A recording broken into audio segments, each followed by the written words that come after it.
Good morning, everyone. This January 16th, 2023. Thank you for joining us on the Dojo Live recap show.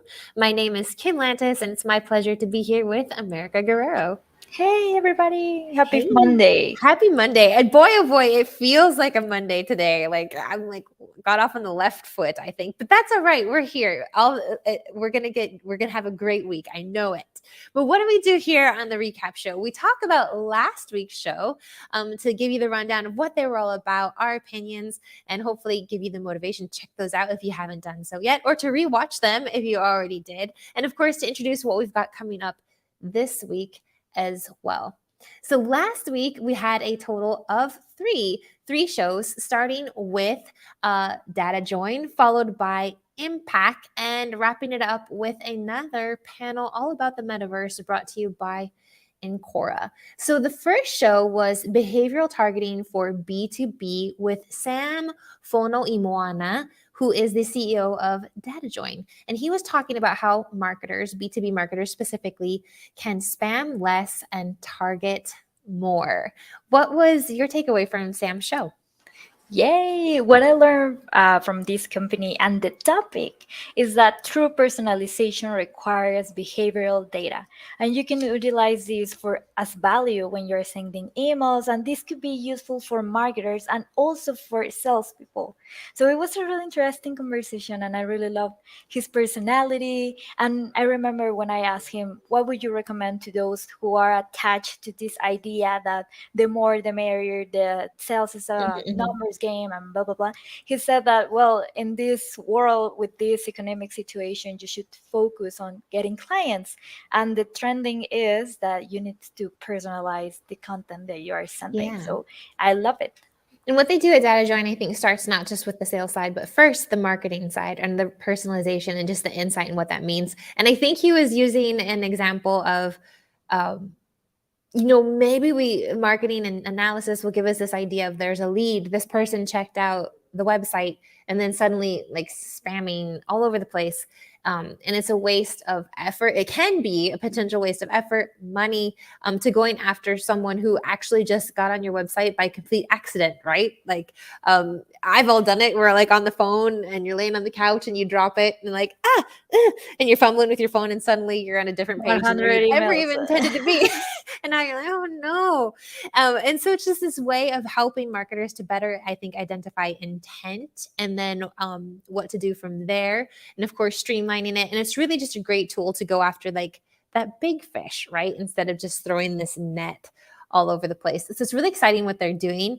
And I think you also touched on the company culture, which he brought up at the end, and his own Hawaiian heritage, which made for a really great story. And just the aloha, I think, was the cultural component that I thought was really cool. This idea of a greeting, but also the way to say kind of welcoming and also a way to say goodbye and really hinting on the whole journey that's in between.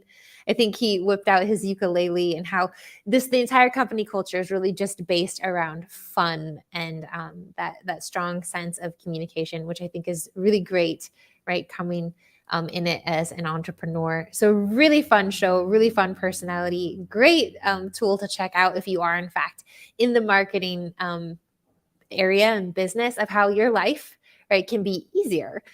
So yeah, checking out Datajoin. Perfect. And the second show of the week was with Paul Allard, co-founder and CEO of Impact Finance. And he was talking about AI and non-financial reporting and really here exploring limits specifically around social and environmental impact, right? How their technology is able to help those in the financial sector channel their capital better toward the businesses that they really want to be in business with. Any kind of takeaways from Paul's show? I remember that he talked about to prevent greenwashing, and also if you want to be part of this economic world, you need to be aware about the environment that you're in, the entorno, environment, right? That's the word. Yeah, The it was really surroundings. the surroundings, exactly.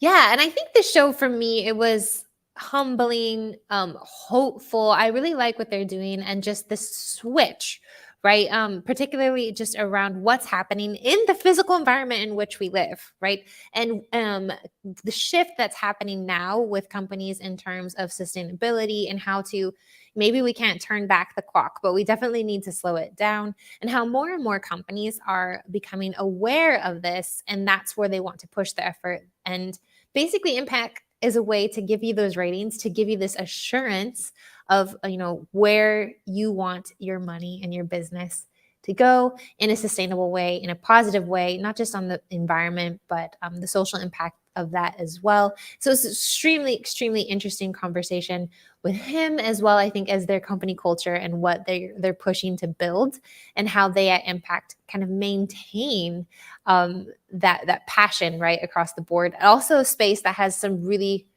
great growth. I think he also touched, I think, on just the self-management and the flat components of what they do in their company structure, how that kind of brought them through the pandemic as well. And they've seen a lot of growth in these last few years, and just this uptick, right, in the need for companies to make change, and helping those companies, make that change, and I think find one another, do the business, the like with a like, and really continue with this movement toward sustainability. So really great show there with Paul as well. And then we wrapped it up. We wrapped up the week with part number 2 of our 4-part series, all about the metaverse, or as we talked about, I think on Friday, the metaverses, right? It's not just one metaverse, but a variety of metaverses, this internet in which we can essentially have digital representations of ourselves, this internet that we can walk around in. But the specific here was more on the financial side, real money as well as digital money, what that means inside the metaverses. That was with Nupur, Avantika, Dianela, Gamboa, as well as Fermin, Chavez, all of Ancora. What were your takeaways from that show? Yes, in addition to the financial part, I remember that at the beginning of the show, you asked who is behind the metaverse, who are the companies, who are the major players, and I loved Fermin when he said that the community, the players, the users are also part of this different kind of metaverse and their efforts. So that's really important. And with the financial part, the cost, what is the cost? Well, you should keep in mind the electricity, the hardware, the software. So there is a lot to consider in this new industry, and it was really interesting conversation.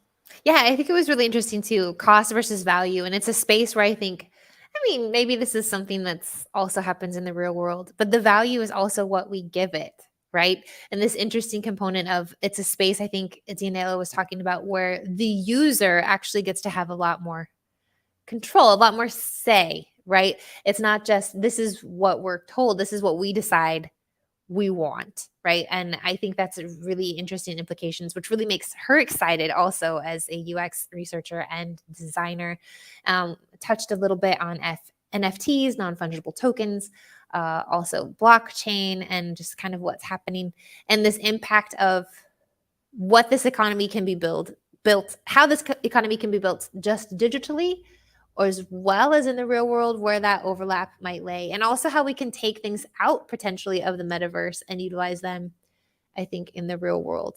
Like, I think we talked about the ability to, like, here I get to be a fairy princess, right? Like, how cool is that? Or in my daughter's case, I don't know, panda ear headband or whatever, but sort of the fun of what that can imply, the economics behind it. And I think that also then alludes into this Friday's third show, right? This Friday's third show is going to be Beyond the Imagination. And that's this idea of mixed reality, from film and entertainment and pop culture, and what that means for digital fashion and more. This idea of living eternally, right? I think they'll probably lean into, again, the Ready Player One kind of component, but that's all going to be about pop culture and the imagination in the metaverse this Friday, also at 10 o'clock Pacific, with Fermin and Dianela. We've got 2 other shows coming up this week as well, which are?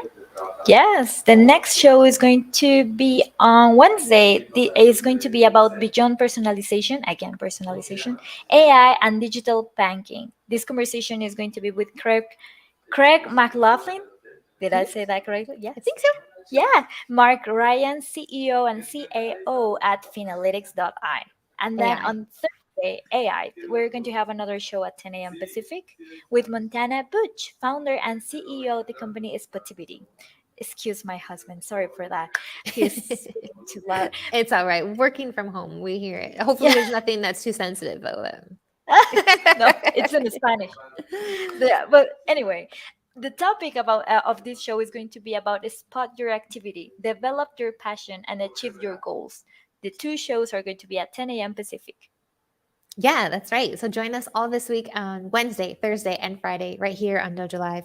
And until then, of course, everyone stay safe and we'll see you soon. Bye for now.